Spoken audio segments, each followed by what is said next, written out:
Ketua Badan Pengawas Pemilu Jember, Sanda Aditya Pradana, mengalami kecelakaan beruntun di Jalan Raya Jember Lumajang pada Jumat 10 Mei 2024. Kecelakaan beruntun yang melibatkan 3 kendaraan tersebut terjadi pada pukul 1.30 dini hari waktu Indonesia Barat di Jalan Perempatan Masuk Dusun Sadengan, Desa Rowo Tengah, Kecamatan Sumberbaru, Jember. Kanit Laka Satlantas Polres Jember, Ibtu Edi Purwanto mengatakan, kronologi insiden tersebut bermula saat truk Isuzu bernopol K1495KS yang dikemudikan oleh Arofik melaju dari Jember menuju ke arah Lumajang dengan kecepatan tinggi. Menurutnya, supir truk itu melaju dengan kecepatan tinggi dan tidak melihat ada pejalan kaki. Lalu langsung menabrak perempuan yang menyeberang tersebut. Karena terkejut, pengemudi truk kehilangan kendali dan banting setir ke arah kanan jalan, lalu menabrak kendaraan dari arah berlawanan, yaitu sebuah mobil Elf bernopol P7322Ki yang dikemudikan Imron Rosyidi. Sementara 20 meter di belakang mobil Elf itu, terdapat kendaraan Kijang Innova bernopol P1513HI yang ditumpangi Ketua Bawaslu Jember. Karena jarak terlalu dekat, mobil Kijang Innova yang dikemudikan oleh Muhammad Saiful juga menabrak Elf di depannya. Edi menyampaikan terdapat 2 orang tewas akibat kecelakaan beruntun tersebut, yaitu penyeberang jalan bernama Tumpi dan Elok Triwahyuni, seorang penumpang mobil Elf yang mengalami luka pendarahan serius akibat benturan. Sementara, pengemudi dan 1 penumpang mobil Elf mengalami luka berat dalam kecelakaan beruntun itu. Edi juga menambahkan terdapat 5 korban dengan luka ringan. 2 diantaranya penumpang dan supir truk Isuzu yang mengalami luka lecet pada pipi, dahi, tangan, dan kaki. Sementara 3 orang sisanya adalah penumpang mobil Isuzu Elf dan sedang menjalani perawatan di RS Jatiroco, Lumajang. Dan Tribuners, berikut kita simak bersama wawancara dengan Kanit Laka Satlantas Polres Jember, Ibtu Edi Purwanto. Menimpa yang pertama kendaraan truk kol diesel merek Isuzu yang berjalan dari arah timur atau dari arah Jember menuju ke arah Lumajang. Sesampainya di TKP, kendaraan tersebut kurang menguasai keadaan akibat adanya penyeberang jalan. Penyeberang jalan yang kebetulan di TKP adalah persimpangan atau simpang 4. Setelah kendaraan truk Isuzu tersebut menumbur penyeberang jalan, kendaraan oleng ke kanan dan memasuki jalur yang dari arah barat, yang mana dari arah berlawanan meluncur kendaraan Isuzu Elf, sehingga terjadi benturan kedua dengan Isuzu Elf, dan sekitar jarak 20 meter di belakangnya terdapat Kijang Innova warna hitam yang juga menumbur kendaraan Isuzu Elf yang ada di depannya. Untuk korban, yang pertama pengendara yang pertama penyeberang jalan meninggal dunia di TKP. Yang kedua, penumpang mobil Isuzu Elf perempuan meninggal dunia juga setelah dibawa atau mendapat perawatan di Rumah Sakit Jatiroto. Untuk Ketua Bawaslu sendiri kondisinya? Untuk Ketua Bawaslu, beliau berada dalam mobil Innova.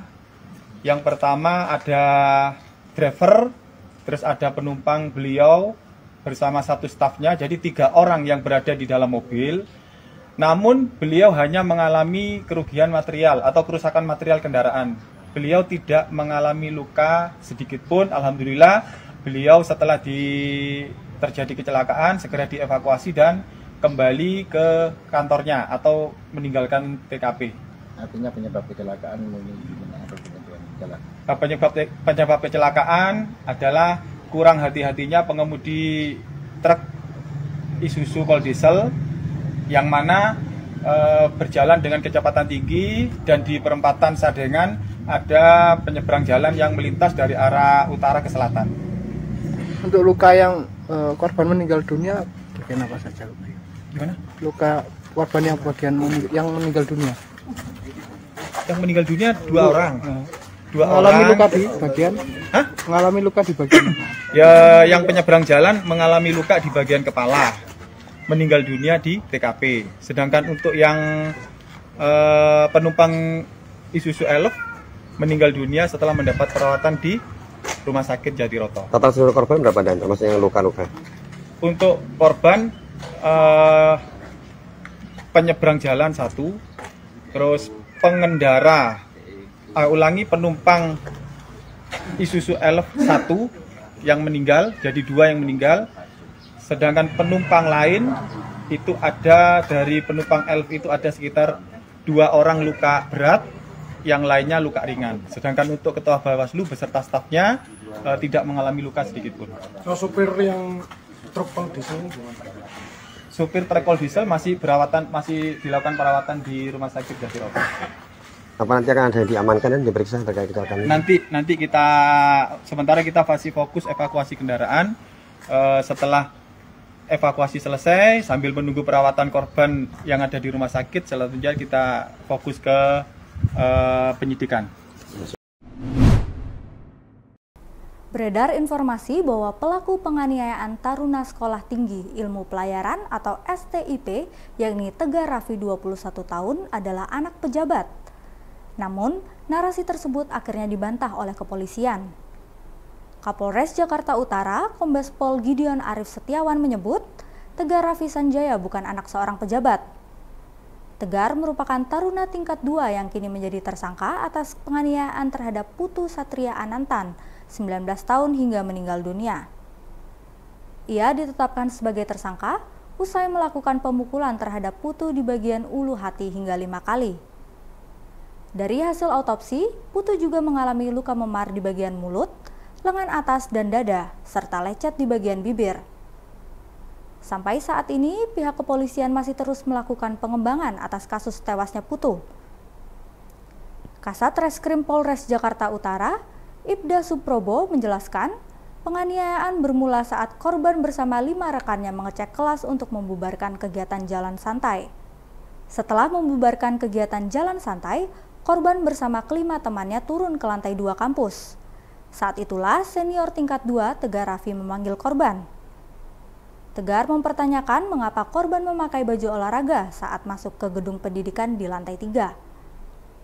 Pelaku kemudian mengajak korban bersama 5 temannya ke toilet koridor kelas KALKC di lantai 2. Di sanalah tersangka diduga 5 kali memukul korban pada bagian perut hingga tak sadarkan diri dan meninggal dunia.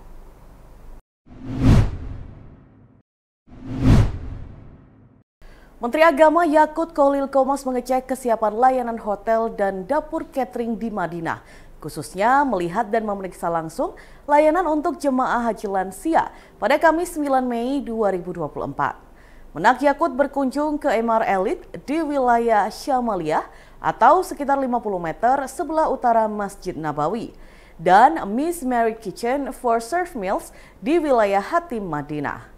Emaar Elite Hotel berkapasitas 1.400 jemaah. Sementara Miss Mary tahun ini melayani 11.000 jemaah haji Indonesia per harinya. Makanan yang disajikan bercita rasa Nusantara dengan menu antara lain nasi kuning, nasi uduk, opor ayam, rendang daging, dan masih banyak lainnya. Menu-menu ini dipadu dengan tumisan sayuran serta ditambah buah-buahan dan air mineral. Dapur catering tersebut juga akan menyajikan 20% makanan ramah lansia. Makanan disajikan dengan menu yang sama, hanya nasi dan lauknya dimasak lebih halus dan lembut. Salah satu pilihannya adalah dalam bentuk nasi tim. Menak Yakut dalam kunjungan ini ikut memastikan bahwa tidak hanya menu, layanan yang disiapkan juga ramah lansia. Dalam kunjungan ini, hadir pula Dirjen Penyelenggaraan Haji dan Umroh Hilman Latif, staf khusus Menak Bidang Media dan Komunikasi Publik Wibowo Prasetyo, staf khusus Menak Bidang Hukum Abdul Qadir, Konsul Haji KJRI Jeddah Nasrullah Jasam, Kadakar Madinah Ali Mahzumi, dan Kabid Catering Sutikno. Diketahui, jemaah haji Indonesia mulai tiba di Madinah pada 12 Mei mendatang. Mereka akan tinggal selama 9 hari di kota Nabawi sebelum berangkat ke Mekah. Petugas penyelenggara ibadah haji atau PPIH Arab Saudi tahun ini sudah menjalin kontrak dengan 106 hotel sebagai akomodasi jemaah di Madinah. Saat tiba di dapur, Menak disambut pemilik perusahaan catering Miss Mary. Hadir juga Wan Abdurrahman selaku eksekutif chef yang asli warga Cipanas, Bogor. Menak juga akrab berbincang dengan beberapa chef dan asisten chef yang ada di dapur dan kebanyakan juga dari Indonesia. Kesempatan itu dimanfaatkan Menak untuk menanyakan banyak hal, mulai dari ketersediaan sayuran dan bumbu Nusantara hingga tempe dan tahu. Menurut Gusman, orang Indonesia memang suka dengan tempe dan tahu. Hal tersebut diiyakan Wan Abdurrahman. Tidak hanya saat operasional haji, menu tempe dan tahu juga disukai jemaah umroh. Dalam sehari, dapurnya bisa menghabiskan ratusan papan tempe dan tahu yang juga diproduksi oleh orang Indonesia. Gusman tidak lupa menanyakan kesiapan storage dan ketersediaan bahan makanan. Dijelaskan Wan Abdurrahman, dapur ini memiliki 6 storage besar. Sembari menunjukkannya satu persatu, tampak bahan makanan daging sapi, ayam, ikan, dan telur tersedia dalam ruangan berpendingin udara. Dan Tribuners, berikut kita simak bersama wawancara dengan Menteri Agama Yakut Kholil Qomas. Ini tadi saya datang meninjau persiapan di hotel pagi tadi untuk sampai Madinah, dan saya kira hotelnya juga representatif, bagus, bersih, dan sesuai dengan kontrak yang kita tuliskan gitu ya. Lalu setelah itu saya kesini ke salah satu dapur yang memberikan layanan makan kepada jamaah di Miss Mary ya. Miss Mary. Saya melihat ini bersih dapurnya, luas, bersih, dan juga sudah ada alokasi sendiri untuk jamaah lansia 20% porsi ya dari porsi yang dikontrak untuk dapur ini. Dan saya kira persiapannya sudah baik untuk konsumsi. Dan mudah-mudahan ini ketika nanti melayani jamaah juga sama dengan apa yang ditujukan kepada kita. Dengan ini saya yakin ini pelayanan kita akan bisa lebih baik daripada tahun yang lalu. Kalau yang di hotel tadi terkait dengan lansia, konsen tadi? Ya, lansia tadi kalau di hotel tadi ada tempat mandinya itu di dalam bathtub, jadi harus keluar masuk bathtub kalau orang tua kan susah. Tadi saya minta supaya lansia itu ditempatkan di kamar yang kamar mandinya tidak ada bathtubnya, jadi bisa langsung ke shower gitu, supaya mudah. Ya, oke. Baik. Presiden Jokowi merespon santai mengenai foto dirinya yang tidak terpasang di kantor DPD PDI Perjuangan Sumatera Utara. Jokowi berujar, hanya persoalan foto sedianya tidak perlu dibesar-besarkan.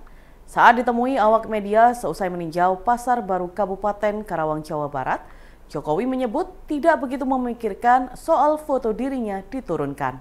Ketika awak media kembali meminta tanggapan mengenai foto dirinya yang diturunkan DPD PDI Perjuangan Sumut, Jokowi lagi-lagi memberikan respon tidak masalah. Diketahui, di kantor DPD PDI Perjuangan Sumatera Utara tidak terlihat foto Presiden Jokowi terpampang saat penyerahan formulir pendaftaran bakal calon gubernur Edi Rahmayadi pada Senin 6 Mei 2024 lalu. Foto Jokowi biasanya terpasang di dinding berdekatan dengan foto Wakil Presiden Ma'ruf Amin. Namun pada hari itu hanya foto Ma'ruf Amin yang terpasang. Dari pengakuan PDI Perjuangan, foto Jokowi kala itu jatuh karena tersenggol dan belum sempat dipasang kembali. Sementara Sekjen PDI Perjuangan Hasto Kristianto menyebut penurunan foto presiden di kantor partai daerah merupakan bentuk ekspresi para kader terhadap Jokowi, namun bukan merupakan arahan atau instruksi dari PDIP Pusat. Hizbullah melakukan serangkaian serangan gabungan dan terarah terhadap basis militer Israel menggunakan rudal pada Rabu 8 Mei 2024. Dalam operasi tersebut, 8 gedung persembunyian pasukan pertahanan Israel atau IDF runtuh total. Sejumlah tentara juga tewas dan terluka imbas operasi multi cabang tersebut. Dilansir dari tribunnews.com, hal itu diungkapkan langsung oleh pasukan Hizbullah dari Lebanon. Hizbullah mengaku para pejuangnya melakukan operasi multi cabang dengan menggunakan sejumlah roket pada Rabu lalu. Serangan Hizbullah itu diklaim menghantam 8 gedung persembunyian IDF hingga runtuh total. Di antaranya persembunyian di Malkia, pemukiman Shlomi, Hanita, Al-Manara, dan Metula. Termasuk pula persembunyian di Avivim, Yara, dan Atmit. Rentetan serangan Hizbullah itu juga diklaim mengakibatkan sejumlah tentara Israel tewas dan terluka. Hal tersebut juga dibenarkan oleh militer Israel. Menurut militer Israel, seorang tentara bernama Sersan Chaim Sabah, 20 tahun, dari Batalion 869 terbunuh saat sembunyi di Malkia.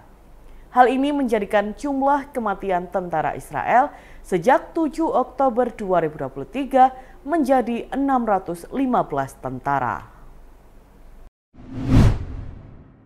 Warga di sekitar Gunung Kawi, Kecamatan Wonosari, Kabupaten Malang, memperingati Haul Eyang Jogo yang digelar setiap 1 Selo dalam kalender Jawa. Rangkaian acara ini mulai dilakukan sejak 8 Mei hingga 10 Mei 2024, diawali dengan tembang macapat dan pagelaran wayang kulit. Pada Kamis 9 Mei 2024, puncak acara yang diawali dengan Khatmil Quran digelar sekitar pukul 15 waktu Indonesia Barat. Kemudian sesaji juga dilakukan oleh keluarga besar dan warga setempat. Kirap dilakukan mulai dari Masjid Agung RM Iman Sujono menuju ke makam Eyang Jo.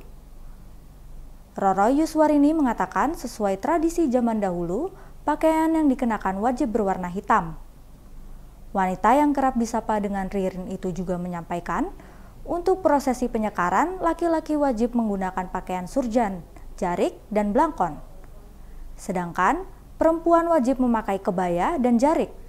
Semuanya lengkap dengan pakaian adat Jawa. Proses penyekaran berlangsung kurang lebih selama 2 jam, kemudian rangkaian acara dilanjutkan dengan tahlil akbar pada pukul 19 WIB.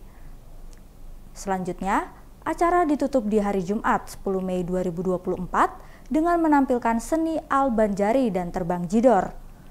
Ririn menambahkan tradisi ini bertujuan untuk mendoakan dan menghormati Eyang Jogo. Diketahui, Eyang Jogo atau Eyang Kiai Zakaria II adalah seorang ulama besar dan tokoh masyarakat yang dimakamkan di lereng Gunung Kawi pada tahun 1871. Dan Tribuners, berikut kita saksikan bersama wawancara dengan penasehat Yayasan Ngasti Gondo, Pasarean Gunung Kawi, Roro Yuswarini. Minta izin dijelaskan terkait kegiatan tadi yang Haul Eyang Jogo itu. Jadi hari ini adalah tanggal Jawa 1 Selo. 1 Selo ini adalah haul penjenenganipun Kanjeng Eyang Jogo atau Kanjeng Kiai Zakaria. Nah, ini adalah haul yang ke-154. Ya, setiap tahun rutin kita laksanakan sejak dahulu kala dan sampai kapanpun insya Allah akan tetap kami laksanakan. Kurang lebih seperti ini. Bu, tadi kan dalam pelaksanaan juga sama anak-anak juga, Bu, ya? Iya. Nah, itu mungkin bisa dijelaskan, Bu, alasannya kenapa kok mengajak anak-anak seperti itu, Bu? Karena begini, ini adalah budaya, ya, khususnya budaya Jawa.